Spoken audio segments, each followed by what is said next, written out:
Mm-hmm.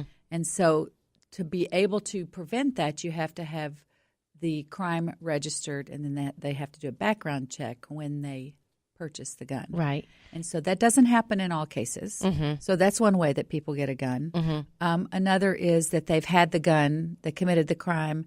When they were convicted, the judge said, do you have a gun? And they said no, Mm-hmm. which happens here Mm-hmm. as well. And so it is over 50% of the women that were murdered in the nationally are killed in domestic violence are killed with a gun. Mm-hmm. In Texas in 2017, 75% of our victims Wow. were killed with a gun.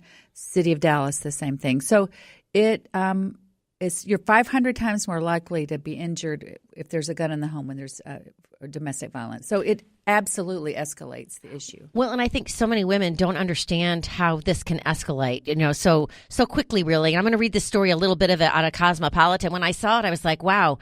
It was shocking to me, really. It says the untold story of gun violence. Without even pulling the trigger, men are using deadly weapons to threaten, manipulate, and terrorize their intimate partners. This form of domestic abuse is called coercive control.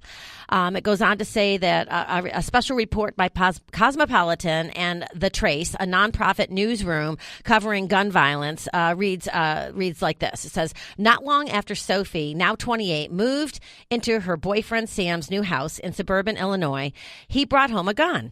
It was a pistol, small and black and heavy, and he was kind of excited, she remembers. He didn't understand why, or she didn't understand why he wanted one. His parents didn't own guns that she knew of, but he seemed to be acting responsibly, getting a legal firearms permit, keeping it locked in a gun safe, and storing the bullets separately, until one day he started taking the weapon out at night, okay? And it was always when Sam was drunk and they were bickering. It says, without a word, he'd head into the bedroom, open the safe, and reappear with the gun. Sometimes he'd place it on the kitchen table. Other times, he'd slowly load it and unload it in front of her, methodically popping bullets in and out of the chamber.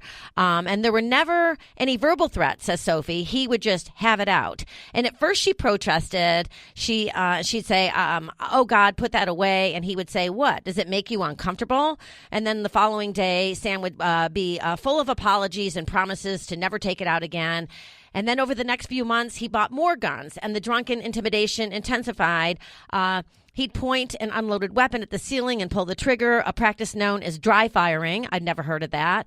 Or he'd load one and point it at her or himself, and Sophie would inevitably end up doing what Sam wanted, whatever he wanted, just to get him to put it away. And she said it was almost like being held captive. In a physical fight, I'd at least have a chance. I could poke him in the eye or knee him in the groin, but when there's a gun involved, it's not a level playing field. Would you agree? Absolutely. And Beth, as a therapist, what do you say about all this? Well, I just think it's so awful. I mean, but I think it's so hard for especially young women who get in these situations where they think they're in love with someone. Mm-hmm. So their ability to, we hear that and you think, well, why don't you just leave? And I'm sure people exactly. ask you that all the time. Yeah. But I think psychologically it's very hard when people find the connection and they think that that's the real connection. Right. And certainly when you bring children into the picture and if they're economically dependent, it just the layers upon layers of the reasons why it's hard for them and they feel more and more trapped. Well, and so to continue this story, so Sophie goes on to say, and this is so typical, by the way, and you know this too, both of you, that she was too embarrassed to tell her parents. Okay. And I can relate to that. I've been abused before, on a lot of different levels. And so I can attest to that. I remember the first time my first boyfriend, I was 16 when I met him. In my early 20s, after being together about 5 or 6 years, he came home one night drunk and he beat me so badly that he broke my nose and bloodied my eyes. And it's even difficult to talk about it even after all this time. But my point is I never told anyone.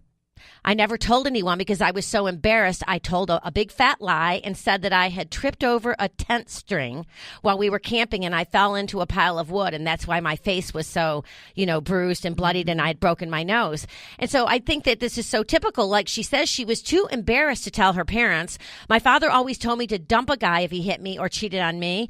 But she says, but what if a guy points a gun at you every time he gets drunk? I didn't know who to talk to about that. And despite the creepy creeping terror that started to consume Sophie, Sam never actually laid a hand on her. So what do you say to Sophie, you guys?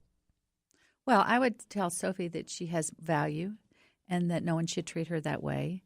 And then try to understand where she is and why she feels like she has to stay, because there are other things that are playing into that. But that she, that's a crime. That's a threat. Threat. And so threatening behavior is criminal activity. Well, Verbal isn't, and emotional abuse isn't. But that's a reasonable person would feel like that he might be about to pull the trigger. Verbal abuse is not criminal? If it's No. It's not considered criminal. Or you don't. Well, it's not against the law. It's not against the law to verbally abuse someone. It is a interesting. Physical violence and sexual violence. Those are the two things that are against the law. Financial abuse, not against the law. Spiritual abuse, not against the law. There's a whole wheel of abuse, as you know. That's right. They talk about coercion and threats, intimidation, emotional abuse, putting her down, making her feel bad about herself, calling her names, making her think she's crazy. That's called gaslighting, right? Playing mind games, humiliating her, making her feel guilty. Then there's isolation, controlling what she does, who she sees and talks to, what she reads and where she goes, limiting her outside involvement, using jealousy to justify actions, minimizing, denying, and blaming, talking about making light of the abuse and not taking her concerns about it seriously, saying the abuse didn't happen, shifting responsibility for abusive behavior, saying she caused it, using the children, like you talked about. Being religious abuse is another one. It's not on this wheel, but I've seen it on other wheels. Economic abuse, preventing her from getting or keeping a job or making her ask for money. Male privilege, treating her like a servant, making all the big decisions, acting like the master of the castle and being the one to define men and women's roles. And of course, I started with coercion threats, making out or carrying out threats, something to hurt her, threatening to leave her, commit suicide, or report her to welfare, making her drop charges, or making her do illegal things.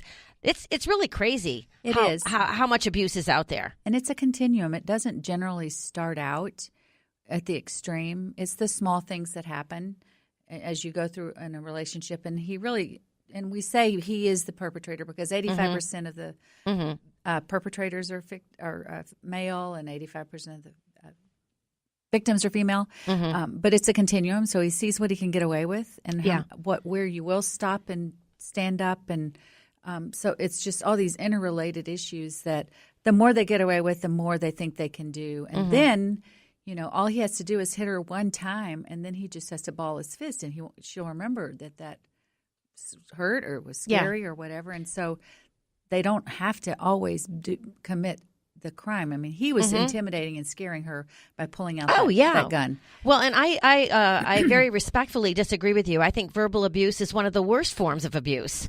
I'm saying it's not against the law. It's the worst because it breaks you down. Yeah. It breaks you down. The psychological abuse, the gaslighting, the verbal abuse, eventually you don't feel like you have any value. And therefore, when he does start physically abusing you, you don't – it's just like another thing. Yes, and it's quite intentional. It really is. What do you want to say? You have such a – what do I want to what? Pensive look. Yes, a pensive look. No, I agree with everything you're saying. I think you're exactly right, Paige. It starts very slowly. And, it's interesting when I do work with couples, when you see their problematic patterns coming out, sometimes they're on their best behavior in a first couple session. But even as you're doing the Imago dialogue, which is a very safe place to start, you really have to remind them that shaming, blaming, criticizing, it's that negativity that destroys a relationship. So certainly if it escalates, the relationship can't continue. And another thing that's really harmful that's not against the law is cheating on your partner. And because that, again, minimizes her as a human being and makes her feel like, you don't care. And so it's another part of breaking down that self-esteem. And so I'm curious what happens, Beth, when if you sense that there is some kind of power differential that might cause a problem as you're doing that couples counseling. What do you do with that? If we feel that they're in too dangerous of a space, I discontinue counseling. I mean, it's not, you can't be in an abusive relationship and do marriage counseling effectively. Absolutely not. You're totally right. But and we have appreciate that very much. And I have a couple that has actually graduated from your program, and they were cleared then to start marriage counseling. So I absolutely think you need that crisis prevention, the couple needs to be separated. You need to make sure everybody's safe. Mm-hmm. Absolutely first. And if I sense anything, and I can always pull one person in and say, if you're not safe, let's, this is not okay. Yeah, I think that's great that she has that approach, because sometimes I see in spiritual settings that they want the couple to stay together, and it could be really dangerous, and you have to be careful. Oh, absolutely. If she honestly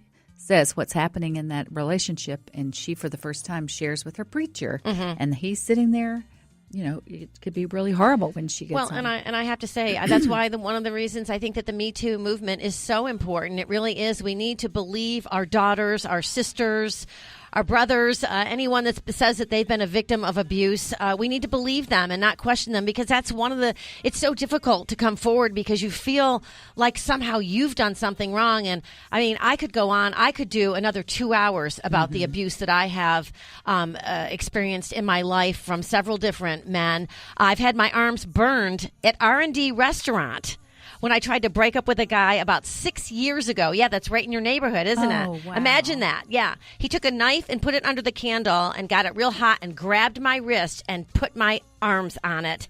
And I should have called the police, but I was too afraid because he had threatened me so much that I was afraid. And so let's not judge our sisters and our brothers about what they do and don't do. And when they do speak out, believe them. That's my message. This has been a great show so far. We're going to continue on here with Beth Reeder Johnson and Paige Flink. Stay tuned, everyone. You're listening to One Life Radio.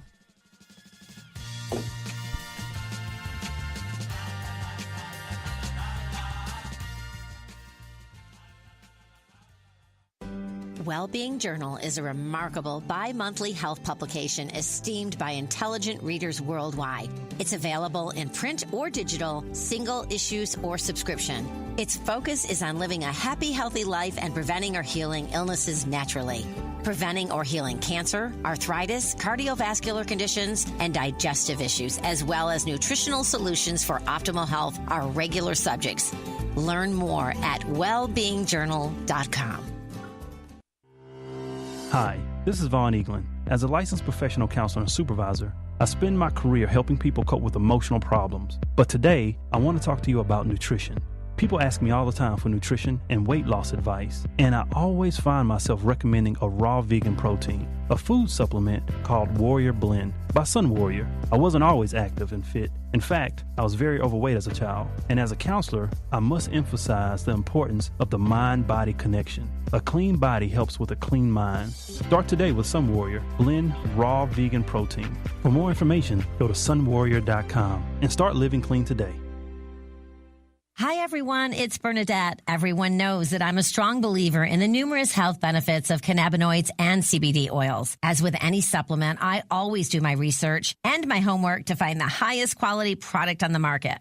That's why I'm so happy to announce our partnership with the H Hemp Company, founded by a group of the most experienced and respected names in the CBD community. H Hemp offers a line of innovative products that are all natural and tested for quality. Choose from flavorful oils, restorative body balm, and minty breath spray, all at affordable prices. And for every H Hemp product sold, the company makes a donation towards the fight against opioid and anti-anxiety drug addiction, an epidemic affecting millions of families across the nation today. H Hemp products produce a sense of calm, fight post-workout inflammation, and the company gives back to our community. What more could we ask for? Search online for H Hemp Company and use the code OLR for 20% off your first order. That's OLR for 20% off your first order.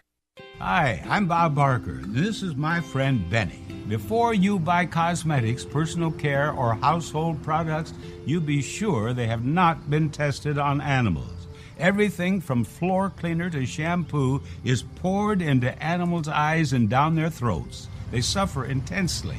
Some even go blind. The price is never right for products tested on animals. Visit PETA.org for a list of cruelty-free companies. Did you know there are over 3,000 kinds of snakes?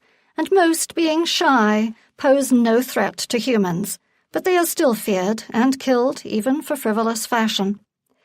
In his poem Snake, D.H. Lawrence marvels at a snake drinking from a water trough.